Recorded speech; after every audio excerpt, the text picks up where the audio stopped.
France is calling for more support from the International Monetary Fund and the World Bank for vulnerable countries caught up in economic fallout from the war on Iran. Finance ministers and central bank chiefs in the group of 7 are wrapping up 2 days of talks in Paris, which are focused on the impact from war, volatility in global bond markets, and growing pressure on global trade and supply chains.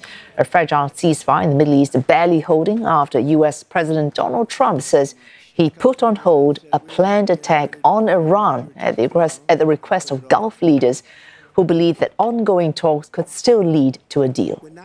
Iran sent another proposal through mediator Pakistan calling for an end to the fighting and the reopening of the Strait of Hormuz.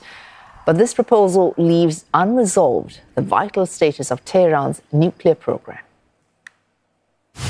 Ross Cullen for CNA joins us live from Paris. Ross, French authorities holding a press conference in the last hour. What did they say?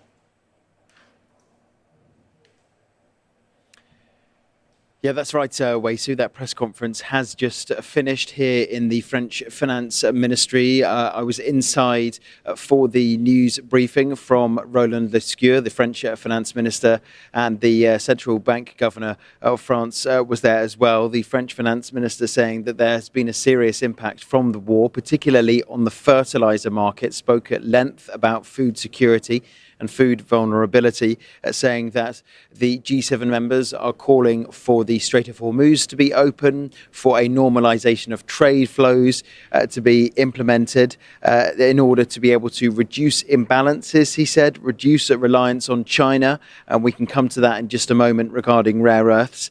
He did also say that the overall crisis has had a severe impact on the world. Now, the G7 finance ministers are all here, including the US Treasury Secretary Scott Bessent, and the United States has announced a new waiver in terms of allowing sanctioned Russian oil ships to pass through. The G7 are all aligned that Russia should not profit from the war, according to the French finance minister a few moments ago. But I pressed him on the fact that Scott Bessent has approved this new waiver, perhaps suggesting that there is disalignment among the G7 members. But Mr. Lescure did say that that was a US unilateral decision, not a G7 joint decision, but certainly the war in Iran featuring high in those discussions between the finance ministers. Ross, what you mentioned between the French minister and Scott Bessent suggesting that the war on Iran has a magnifying effect on other concerns, underlying or related. What other issues are mentioned at these G7 talks?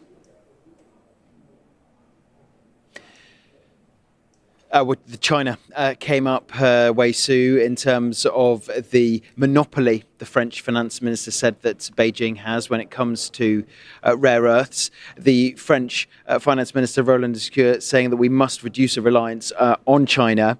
And we've had, just in the last few minutes, Wei Su, an official communique that has been released stating some of the other areas where they did look at, the other areas on their agenda for the meetings over the last couple of days. Supporting Ukraine was, of course, in there, along with fostering economic security and securing a diversification of critical mineral supply chains, saying that those critical minerals are essential to our future energy needs, and we need to increase our capacity, increase our productivity, look at where there are supply chain issues, ensure that we can try to trace as closely as possible projects where they do link, for example, multiple G7 members. There is a new rare earths recycling plant coming on stream in the south of France that has seen Japanese investment, particularly G7 members, France and Japan, working together on that. So that was one of the other issues they wanted to look at, reducing reliance on China and also working on international taxation. And just this afternoon, there will be a separate session, Wei Su, looking at trying to counter illicit money and drug trafficking. Oh, thanks. Ross Cullen there, wrapping up what's happened at these talks between G7's finance chiefs and central bank heads for CNA in Paris.